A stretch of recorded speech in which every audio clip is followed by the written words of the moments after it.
Alright, Shalom Akim. Alright, back at you with another lesson.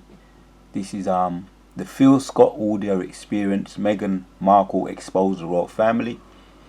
So we're gonna hit some of these talking points. It's a video about 58 minutes long. We're just gonna bring out some of the main points that we want to bring out and draw up some of the precepts. Yeah, we're hastening the day of Yahweh B'Shem Yoshai. So I want to give all praises to Yahweh B'Shem Yoshai, B'Shem Harakah Kwadash, double honors to all the elders and the apostles of Great Millstone, salutations to all the sincere Akim, rise up to the house of David, Kwam Yahshua, rise up. Right, so yeah, we're going to hit some of these talking points, just go straight to the point. We're going to put it up raw, because like I say, we're hastening the day of Yahweh B'Shem Yoshai. The signs are right before us. This is one of the layers of the royal family being removed. One of the covering casts of the royal family being removed. I want to try and keep it as brief as possible, but like I say, we're just rolling in the spirit. I'm just going to hear the audio for now, because he does bring out some good talking points. Phil Scott, yeah, he brings out some good talking points. You know, he knows a bit. He knows about the history. He knows a lot about the history. I was quite surprised. The history he knows about it over here too, in England, as well as over there in America, because there's a lot of layers to white supremacy, and this is just one layer. Like I say, you know, the covering cast of the ease is being removed. So thank you for joining us, ladies and gentlemen. Repeat myself again. I took the time to watch the complete interview with Meghan Markle. Of course, she said some things that doesn't surprise us. I mean, come on. We know Britain is the hub of white supremacy. It's the architect of white supremacy. So why would we be shocked at anything that comes out of there, right? Some things that she said, she definitely got some wake-up calls in there. If she didn't realize that they would look at her as black, or she never had a black experience, she had one in that house. it was very interesting to watch that. Now, I was reading comments that people left already, speaking about her relationship. That's not my business. At the end of the day, don't care. I'm not with her. I don't care what they do with each other. That's their business. Their child is their business. How I look at things, and even while I'm talking about this right now, I'm always looking at the bigger picture. Sometimes some of you have to learn to look at the bigger picture and not look at small, insignificant things that you shouldn't even be looking at. If Meghan Markle is the tool that the Lord is using today. I got to laugh at that, you know. He's actually right about that. That's Proverbs 20, you know, 20 and 20, Proverbs 20:24. Man's going is of the Lord. So many a word said in jest. You know, he's saying it in jest, but it's actually scriptural. Proverbs 20 and 24 says that man's going is of the Lord. So if if Meghan Markle is a tool that the Lord is anyway, let's get straight to the point, because we're going to bring out the talking points. I'm going to put this up raw. A lot of people in the UK say, yeah, you see America, they don't want his racist. Look at that George Floyd. They don't want his race. We were showing the map was part of the Commonwealth. And they put slaves everywhere. Yeah, he goes into the colonizing, yeah, I'll say it like that, of all the countries. He goes into all of that. And we can't go into all of the whole video. If you want to watch the whole video, it's the Phil Scott audio experience, 58 minutes in. We can't do the whole video. Yeah, Meghan Markle exposed the royal family, but we're just going to hit the points, just to make the point. I think a lot of people know what time it is, but there's still a lot of people that don't know what time it is. Africans. They took Africans from the continent to the U.S., to the Caribbean. They took slaves to Britain. They took slaves everywhere to do their work. Understand? India, you know, that was part of the Commonwealth. Hong Kong was part of the Commonwealth. Israelites. You got New Zealand, Australia, all these different places, you know, we were showing the map was part of the Commonwealth. And it brought our ancestors everywhere. Understand? So we're just picking out the bones, yeah? For those who know, just pick out the bones. You know, they use the word black, they use the word African. We know we're not black, and we know we're not Africans. Just pick out the bones. And everywhere. So here, what, years later, when they have shifted all the racism on America, yeah, you see, a lot of them people in the UK say, yeah, you see, America, they don't want as racist. Look at that George Floyd video. Look at the Ku Klux Klan. Look at this and look at that. See, we're not like that over here. But then you talk to brothers and sisters in the UK, and they be like, man, nah, they lying. I concur. They're lying. They're lying their asses off. They're lying their asses off.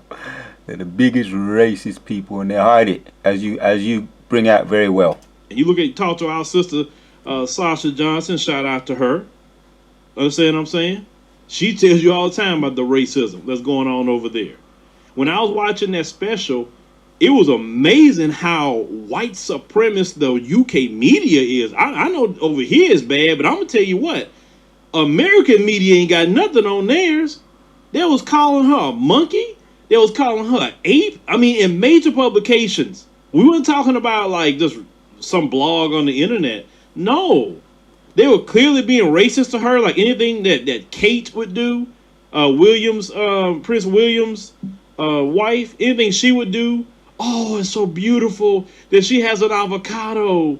And then they show Meghan with an avocado. Oh, she's just harming society. She's harming this by just taking avocados. And then Meghan rub her stomach that she's pregnant, like most women do. Oh, she's just showing how, look, she's doing it. And then when Kate was doing, oh, it's so beautiful. Look what she's doing. I mean, it was like just amazing how they were just blatantly racist against her. Okay. She talked about, now one thing they were both talking about, Harry and Meghan, which was, they were talking about that hidden hand that goes on over there. How she said, yeah, you got my grandmother, which Harry was saying, which is the queen, and all the different ones you see. But they called it a firm. They call it an institution. They said that you got to check in with them before you say anything. You got to check in with them before you go anywhere. And Meghan had said something I thought was very interesting. My wife said it sounds like a cult. And I thought that was very interesting. She said it sounded like a cult. Meghan said that when I got there, I had to give up my passport. I had to give up my license. I had to give up my keys. And they took it all away from me. That sounds like what cults usually would do to somebody. Or, like when someone that's being, trafficked, they take their all their ID and take everything from them. And then, Meghan was saying how she felt so trapped in there and suicidal and how these people, like, she couldn't say nothing back. Like, they were trashing her, calling her all kind of racial names, and they would allow her to say nothing back.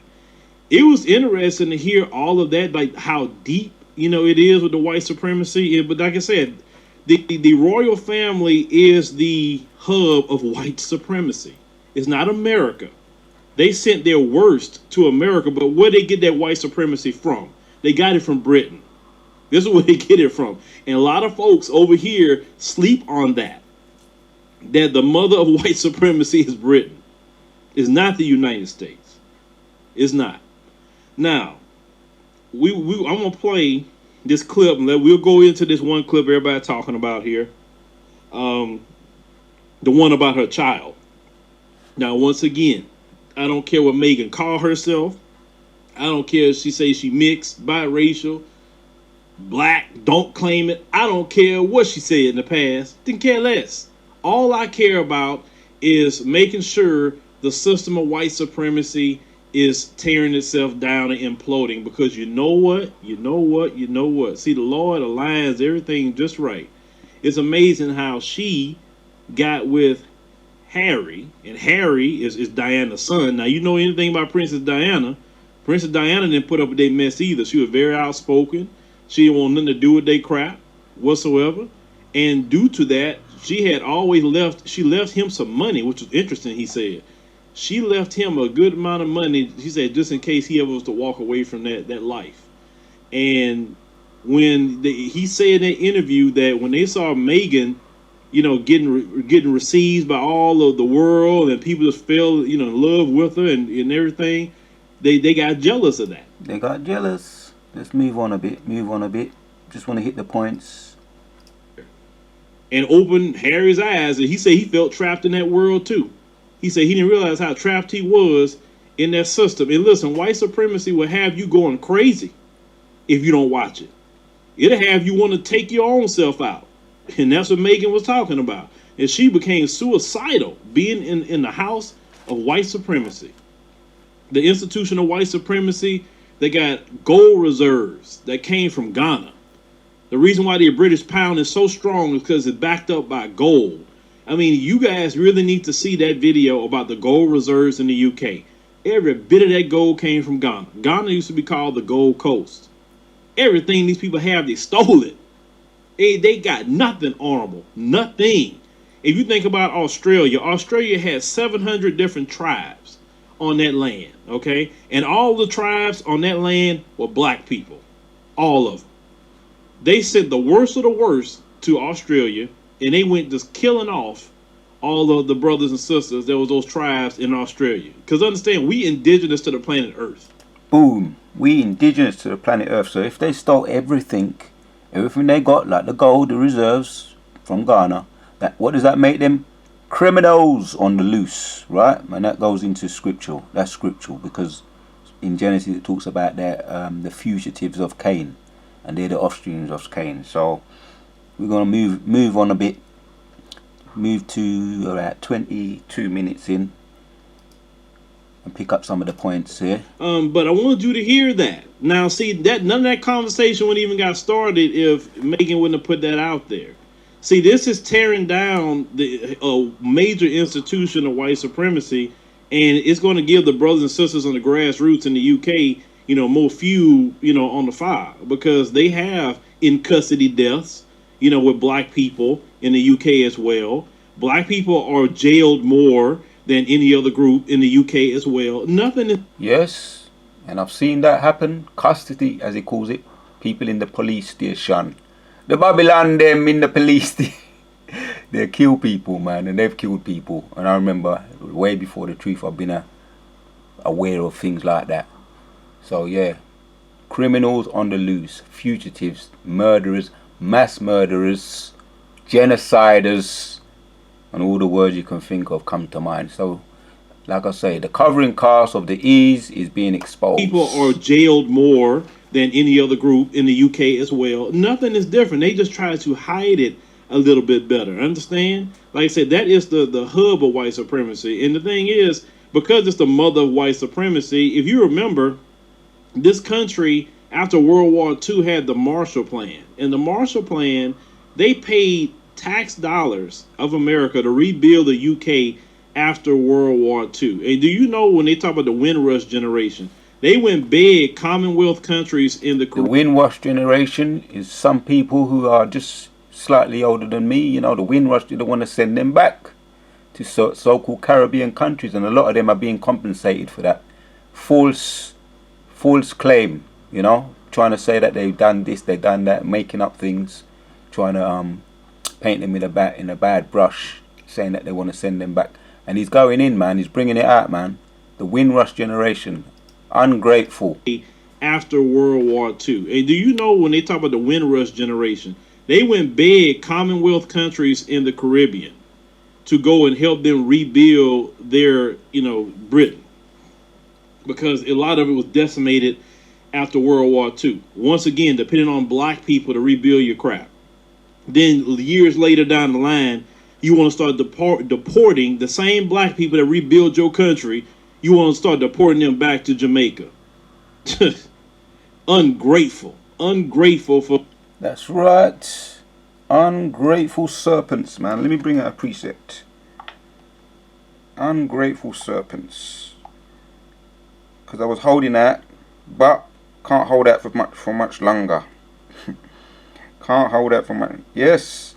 Psalms 10:2 says, "The wicked in his pride doth persecute the poor. Let them be taken in the devices that they have imagined." The wicked in his pride doth persecute the poor. Ungrateful. The Windrush, trying to send people who built up your country after the World War, after World War II, you want to send them back with nothing. And they built up your country, they paid tax, they worked all their life, and that's how you reward them. The wicked in his pride doth persecute the poor. Let them be taken in the devices that they have imagined. They're going to be taken with their own devices. One layer, the first layer is being exposed. In the Marshall Plan, they paid tax dollars of America to rebuild the UK after World War II. And do you know when they talk about the Windrush generation, they went big Commonwealth countries in the Caribbean to go and help them rebuild their, Britain, because a lot of it was decimated after World War II. Once again, depending on black people to rebuild your crap. Then years later down the line, you want to start deporting the same black people that rebuild your country. You want to start deporting them back to Jamaica. Ungrateful for everything that we have built for them. But you know what? The time has come, and it's constantly coming. Let me tell you something. I told people this.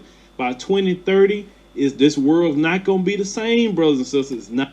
All right, let's move on. I hope we're out of here we're hastening the day of Yahweh Shemel Shai. I hope we're out of here this year.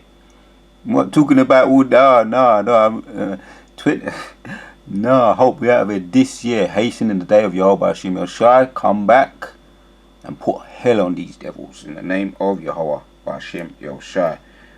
Let's move up to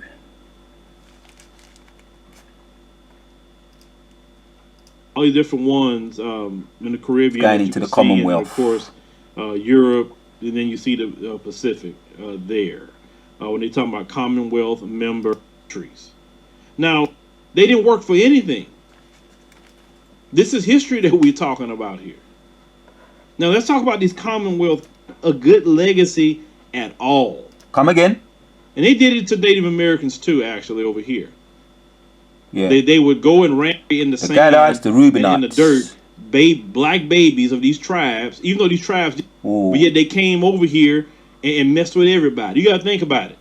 The British, start killing off the Native Americans. They did it to our people. They wiped out, the Tasmanians. You understand what I'm saying? They literally wipe people out for fun a lot of times. Like even, in Australia, and they talked about how they would bury in the sand and in the dirt black babies of these tribes, even though these tribes did fight them. They fought them to the end, but they didn't have the guns. That's why they lost. They would practice like kicking. Could you imagine? They was kicking the head of babies until it was severed. This is what these people would do for fun. And they did it to Native Americans too, actually, over here. They would go and ransack. Yeah, the Gadites, the Reubenites, as he's saying. They would take rocks and bash, children. Like these people, like I said, they have not a good legacy at all. Well, you understand the history. It's nothing about them I can respect because they stole everything. They didn't work for anything. This is history that we're talking about here. Now let's talk about these Commonwealth countries. Let me see if I can put this up here. Okay, so Commonwealth member countries. Now the Commonwealth is a lot of places that were colonized by the British. Right. Okay, so you can check that out for yourself. Yeah, all the countries that were colonized by the British. Let's move on to skip to this bit here. He makes a powerful point here. To find this video here in my computer, but this young Becky. Oh, there you go. All right, hold on. We're here Hold on. Let me stop this. Let me make it big. So they got this guy right here, and when we talk about the curse of the womb,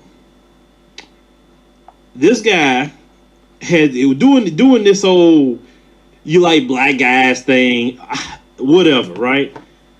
But I want you to hear, I want y'all to listen real carefully, like say, listen with the third ear, what this girl about to tell him. Because I may have to rewind it for you to really catch what she said. But let me play this. You remember that? Okay, you say you remember that clip? Okay, but we're going to ask some questions about this. Here we go. We're here with Emily B. Emily B. Where are you from, Emily? Massachusetts. Massachusetts. That's awesome. So for you, black guys or white guys? Black guys. Can you elaborate as to why specifically black guys? Yes, black guys are melanated, and I want my children to survive. And I know that the only way for them to survive in the future is for them to have melanin in their skin. So that's the way for me to, make my legacy continue. Okay, I like that answer. That's actually a really unique answer. All right, did you hear what she just said? Now let's y'all say y'all remember it, but what did she know that's coming down the pipe? What does Emily know? Why do Emily say, in order for me to survive, I need melanin? Why did she say that? Do she sense the inherent judgment is already there? Do she sense that? Listen, at one point in time, a black man would even look at a Mzungu woman and he would be hanging from a tree somewhere, or beat up, or just shot to death or whatever. Now it's with the honorable. Yeah, he calls the Edomite them the white woman. He called them Mzungu woman. Mzungu woman.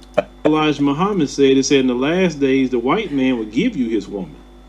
Now, if you look at in the media, just that relationship in particular that you see on the screen, these two, you notice that they promote that relationship, or a black woman and a white man relationship, on TV constantly.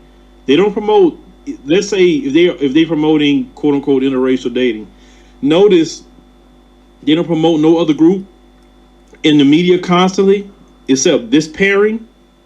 Why they want to keep doing that? Because they want to normalize that pairing. They want you to say, hey, when you see it, it's normalized. But at one point in time, you would be dead as a black man if you'd done something like this, right? Even having a conversation with her could have got you killed at one point in time. They don't show black folks with Asians, or black folks with Hispanics, or black folks with Arabs, or Indians, or whatever else. You notice they always show that particular relationship. I want to hear that again. Let me read a precept. Matthew 10:16 says, "Behold, I send you forth as sheep amid wolves. Yeah, be ye therefore wise as serpents and harmless as doves." Because that's what you call very calculated. That's a calculated woman. She, as he said, let me hear that again. Remember that clip? Okay, but we're going to ask some questions about this. Here we go. We're here with Emily B. Emily B. Where are you from, Emily? Massachusetts. Massachusetts. That's awesome. So for you, black guys or white guys? Black guys. Can you elaborate as to why specifically black guys? Yes, black guys are melanated, and I want my children to survive. And I know that the only way for them to survive in the future is for them to have melanin in their skin. So that's the way for me to, make my legacy continue. Okay, I like that answer. That's actually a really unique answer. All right, He said he likes the answer because he's thinking with his head. He's thinking with his head downstairs, and she's thinking calculated. She's thinking of her future survival. That's what you call calculated. And we're gonna look up some word. Calculated or parasite. Parasitical. We'll look up the words. Calculated or strategic. Strategic. She's thinking strategically, and he's thinking, oh, I've got to get my head away. I've got to get my rod away. You see? You think short term. A lot of you don't think strategically when it comes to... You got to think strategically when you're behind enemy lines. Strategic. Right? How do you think enough man end up in a prison? Enough man end up in a prison because a woman, don't matter what kind of woman it is, the nigger woman, the Edomite woman, any kind of woman, because they don't think like you. You think with your head downstairs. They thinking calculated, strategic, planned, calculated, deliberate, tactical, political, or politic. See, I don't know if I can pronounce that one. Prudent, judicial. Boy, that sounds like a big word, boy. Judicial court cases and stuff like that. That's what comes to mind. Prudent, clever, shrewd, well thought out. You see, that's the Edomite woman, man. That's a typical serpent. Let me bring out a precept to that. While you're thinking about love, you're thinking about, oh, I want to get my rod away, for your little bit of fame. Yeah. 2 Corinthians 11 says, I fear, but I fear least be any means as the serpent beguiled Eve, though with its subtleties, through its subtlety, though your mind should be corrupted from the simplicity that is in Yahushua. But I fear least by any means as the serpent beguiled Eve, through his subtlety, so your mind should be corrupted from the simplicity of Yahushua, of this in Yahushua. Right. That's 2 Corinthians 11. We're going to jump down to 14. It says, and no marvel, for Satan himself is transformed unto an angel of light. Satan himself is transformed. See, look at that. Oh, she's so, look at that. She wouldn't harm a fly, would she? Well, she's thinking about her future, survival. Like a parasite to a host. And he's thinking about, oh, we just want to have some fun, man. You know, she's thinking strategically.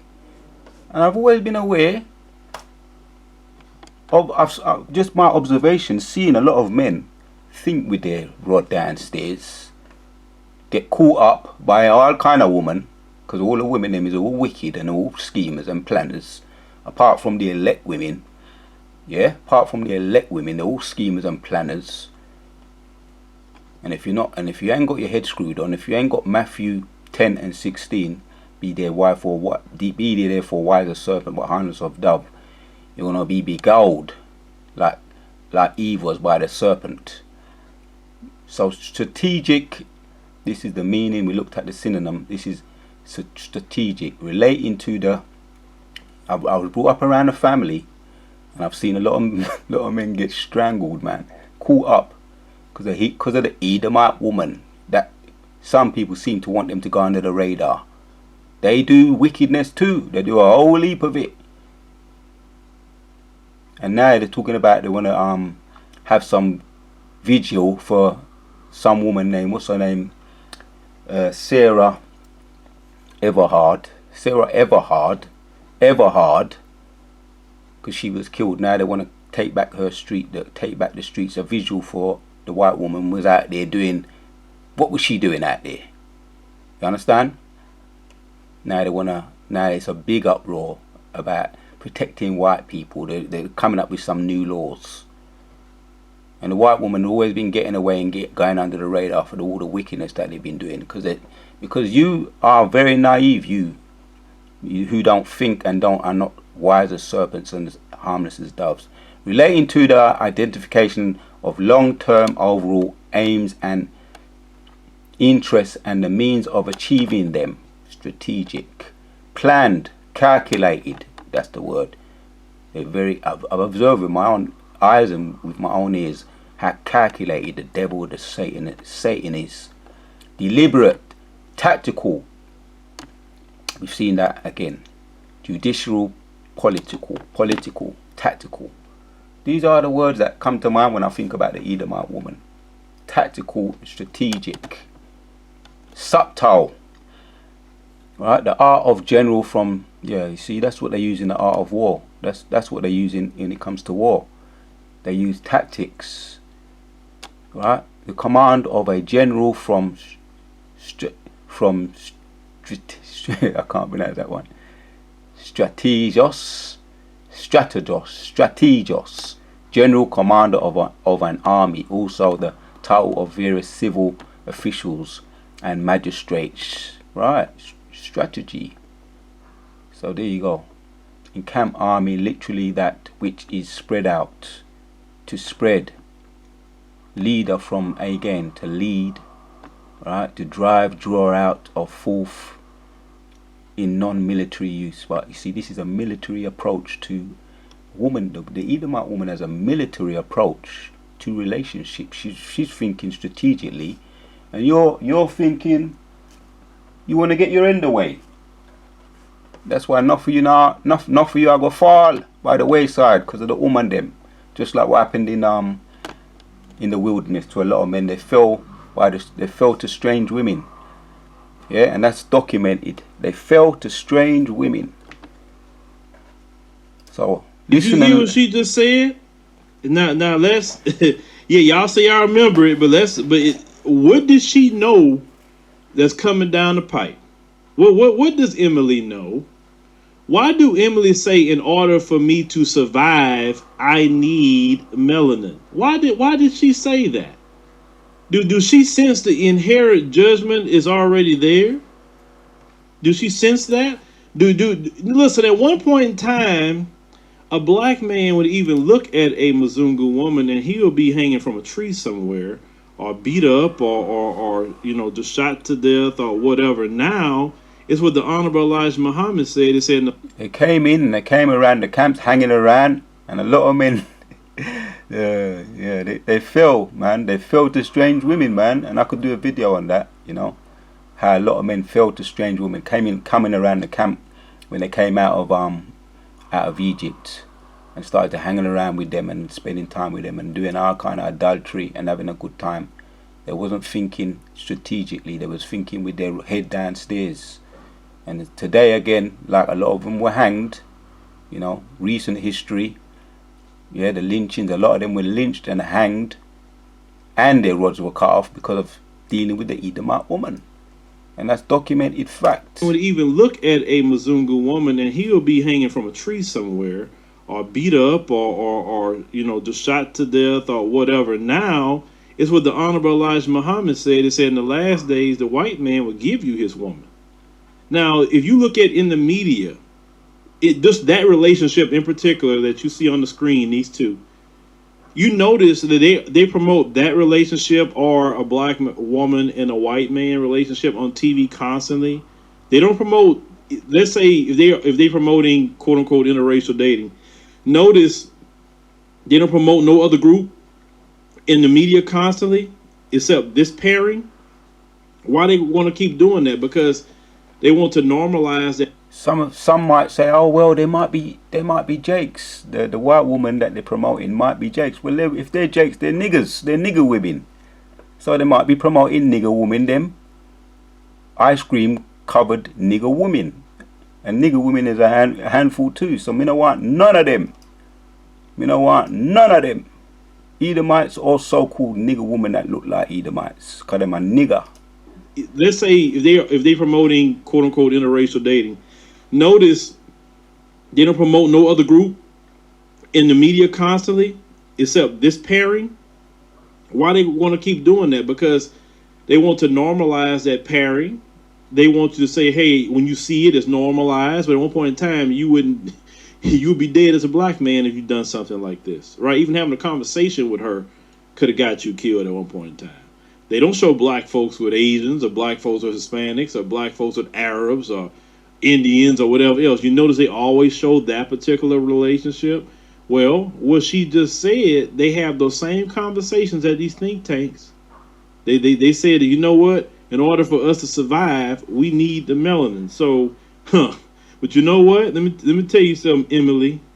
It's not gonna work. Y'all gonna try everything you want. Listen, one thing I can tell you about the Lord, or studying the history, when the Lord says it's done, it's done. So what I would tell black people, as God is unraveling these institutions, and God is taking down this system, many of you depend on this system too much. Many of you, you sit here and if this system don't take care of you, you won't do good for yourself. I'm telling you right now, start getting yourself in order where you don't depend on these people, because they're going to be in a position where they can't help you because they can barely help themselves. 1 John 2:17 says, and the world passeth away and the lust thereof, but he that doeth the will of Yahweh, Yahushua, abideth forever. Yeah. He's hitting some good points, some good talking points, man. He's hitting some good talking points. Do good for yourself. I'm telling you right now,